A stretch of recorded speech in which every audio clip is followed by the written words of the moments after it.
Alright, we needed a little reset after the last one. We gotta get back on the right track here. Nothing seemed to go well in that last episode, and now we're 2 games back in the division behind the Twins. The team as a whole in the simulation seems to be playing really well, it's just I'm not playing well. Which is kind of a new thing in March to Octobers. Usually I'm doing pretty alright. But I would say honestly, with the exception of I think 2 episodes ago, I really haven't played so great in this March to October. So we got a big game against the Cardinals here. We're down 1. We'll get 2 chances to score here. We're going to be in the bottom of the 8th. And if we can make this comeback, that'll almost instantly set us back on the right track, because it'll probably be a lot of momentum. The Palehose are getting a nice test here against a very good team. Yeah, anytime you play against a division leader, whether in your division or from another one, it kind of acts like a measuring stick for your level of play, because these are the teams you would have to be able to compete with and overcome if you want to make it to the postseason. So even though this is not a division rival, this is a very notable opponent and one that you would feel very good about if you beat them. The Cardinals seem to be playing really well this season. At least their pitching, their ERA, their team ERA was kind of crazy. Oh, and that's, I'll take that. Honestly, from Adam Engel, great first swing to start things. Oh, that one not so great. Just barely got under it, and Adam Engel isn't going to be muscling it over anyone. Look at how tiny the PCI is against Andrew Miller right now. Oh, no. I mean, it's a strike anyway, but I tried to hold up. Looked like it was going to miss the plate to me. No, look at that. You can't be dotting like that. Moncada's on a 10-game hit streak. Interesting. Oh, that's just a good slider. Way out in front of it. Not a good first inning here. I want to get Aaron Bummer some work here. Why has he only pitched 5 innings so far? Should be one of our most effective pitchers, and we're not using it. Matt Carpenter has the best eye in baseball right now. Are you kidding me? The 3 pitches he's taken this at bat, and then he swings at that. I'm pretty sure that was ball 4, so we got one.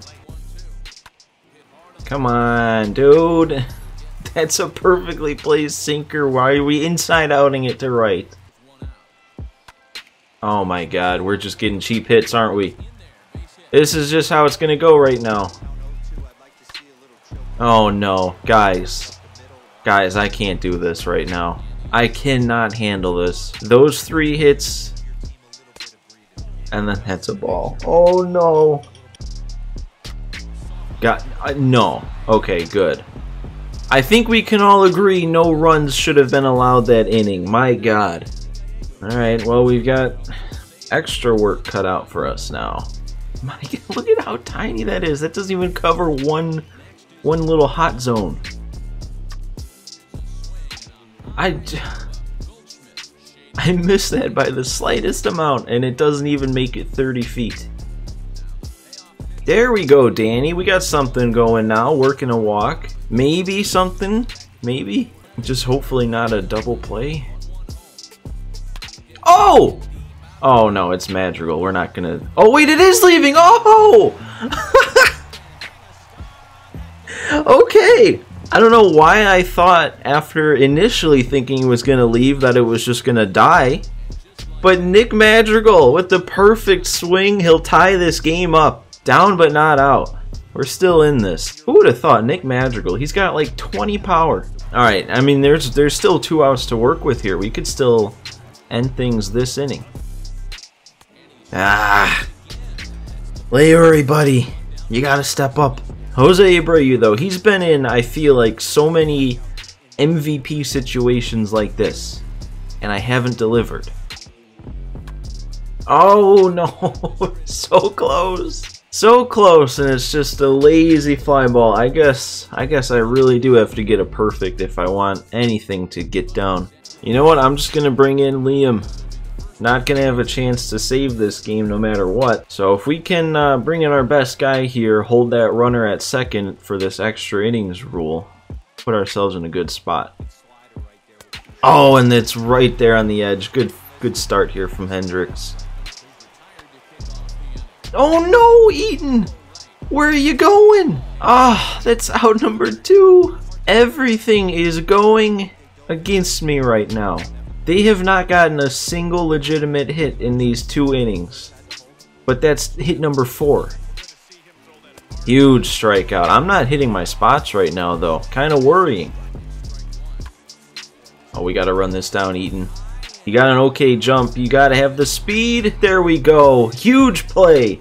Now all we got to do is bring a guy around from second and we win. Bringing in Jordan Hicks. This might actually be kind of difficult on Legend. Well, I feel like last time this happened, I pinch ran with Angle and it worked out. But this time we don't have Angle, but we do have Luis Robert.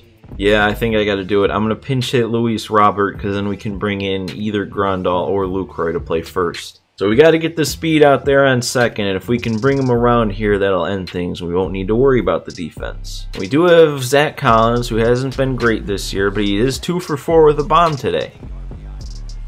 No, no, none of that. No, how? Alright, you know what I'm going to do? I'm going to pinch hit Grandal for Angle, and then we can just switch Luis Robert and Grandal if I don't bring him around to score. Oh, that'll do it. That's game. Grandal with the pinch hit, walk-off single up the middle. Perfect on the sinker. And we are able to walk away with this one. I definitely had my doubts. I really did. I mean, don't mean to toot my own horn, but like those managerial decisions. If I don't bring in Grandal to pinch hit and Luis Robert to pinch run, are we scoring there? Probably not. What do we get here? 5 plus another one for it being a walk-off? Yeah. Like I said, if we won that one, it's gonna reset everything like immediately. That one was actually kind of fun. Overcoming those cheesy hits to tie it up and then win it there, and look at that. Momentum flipped on a dime. We had a lot of negative, now we got a lot of positive. And what are we gonna get from that? We're gonna finish off the series with a win against the Cardinals. Shouldn't be losing to the Orioles, but at least we win that series 3-1. Oh, and what's this? Another chance to make a trade. Alright, so what do we got? First option here is Scott Oberg. I did still have bullpen righties on my positional needs section, or whatever you want to call it. He hasn't pitched this year, though. Oh, they say he's in the minors. I wonder why about that. So in the minors, he's got 19 innings pitched, 20 strikeouts, 2 and 3, what, ERA? What am I saying? Alright, what are our other options here? The Orioles, Ramon Urias. So, 2 minor leaguers? Are we trading for minor leaguers? Is that what this is about? But honestly, right now, Madrigal is like the best player on the team, kind of, so not really looking for another second baseman. Even if, because I'm assuming, well, let's see what the Padres are giving us. Mark Melancon?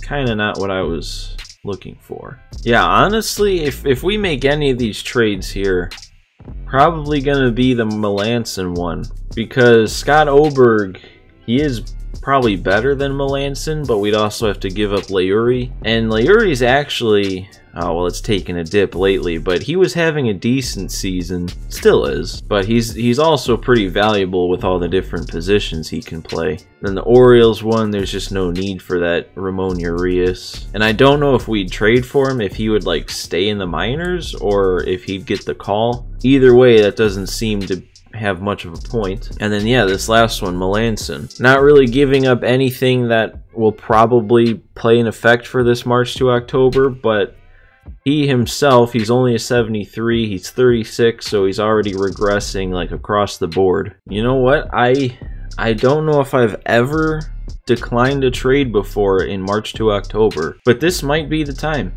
Scott Oberg would be nice if we weren't giving up Leury, and Melancon, I just don't think he's good enough to warrant getting rid of our long reliever. Plus, he's just going to keep going. Like, by the end of the year, by the time it gets to the playoffs, he might be down in the 60s. So yeah, I think for the first time ever, at least that I can remember, I'll be declining a trade. Yep, I'm going to continue without a trade. Let's see what happens here. June 1st is where we're at in the season.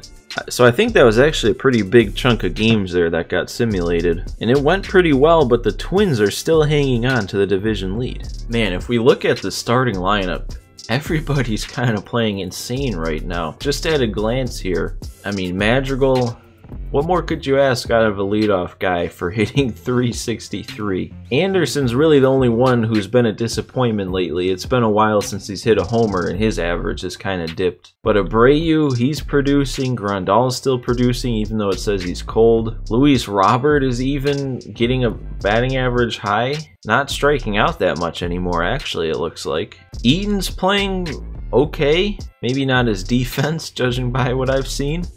Moncada's turned things around. He's starting to play really well. And then Vaughn's pretty much just hanging around where he was. And Danny Mendick really holding his own since I put him in the lineup. Still over 300 batting average. Getting on base 36% of the time. The pitching looks like they're doing pretty good too. Giolito holding things down at the start of the rotation. Keuchel still with an ERA under 3. Lynn, still like to see him get more strikeouts. And then even Rodon hovering right around a 4. That's not bad for him. The only one is Dylan Cease not doing that great.